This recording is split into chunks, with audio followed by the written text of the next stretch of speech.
The only possible attitude toward out-of-control desire is a declaration of all-out war. I hear so many Christians murmuring about their imperfections and their failures and their addictions and their shortcomings, and I see so little war. Murmur, murmur, murmur. Why am I this way? Make war! If you wonder how to make war, go to the manual. Don't just bellyache about your failures. Make war! He says, I'm continuing the quote, there is something about war that sharpens the senses. You hear a twig snap or rustling of the leaves and you are in attack mode. Someone coughs and you are ready to pull the trigger. Even after days of little or no sleep, war keeps us vigilant. There is a mean, violent streak to the true Christian life. But now let's very carefully ask, violence against whom? Or what? Not other people. Not other people. Not other people.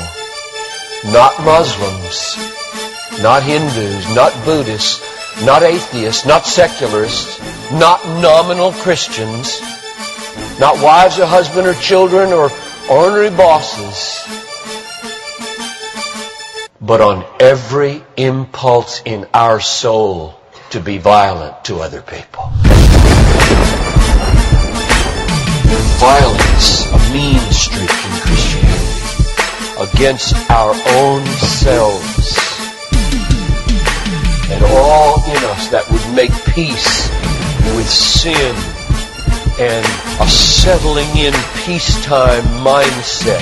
We make war on that in us. It's a violence against all lust in ourselves. All enslaving desires for food, caffeine, sugar, chocolate, alcohol, pornography, money, the praise of man, approval of others, power, fame. This is our enemy. This is where we make war. It is a violence against all racism in our souls, all sluggish indifference to injustice in our souls, a violence against all indifference to poverty and indifference to abortion in our souls. Did you know that in the warfare of Romans, Satan doesn't show up until chapter 16? We tend to think of spiritual warfare as this little thing where you find some way to pray or some way to lay hands on or some way to do a Satan thing. Well, that's important. Believe me, that's important. We war not against flesh and blood, but against principalities and powers and world rulers of this present darkness and spiritual hosts of wickedness in the heavenly places. That's important. But you know what? It's not nearly as important as this. Because the only foothold Satan has in your life is your flesh and your sin. Nobody goes to hell because of Satan. The only reason we go to hell is sin. Much more important than fighting Satan is fighting sin. This warfare in verse 13 is vastly more important than figuring Satan out. Get that. My biggest enemy is not Satan. My biggest enemy is John Piper. And he's the only reason I'll go to hell, not Satan. Satan, you don't have nearly that kind of power. And therefore, I really care about us learning how to do this battle. Christianity is not a settle in, live at peace with the world the way it is religion. Like most Christians live their daily lives. Verse 13. If by the Spirit you kill.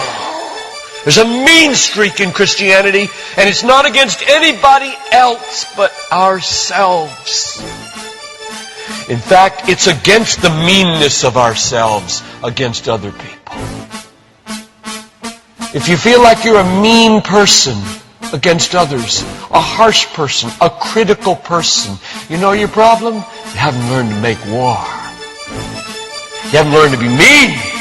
You haven't learned to get violent against your violence, against your meanness, against your critical spirit. And you complain of it, talk about it, but have you made war 24/7 against it?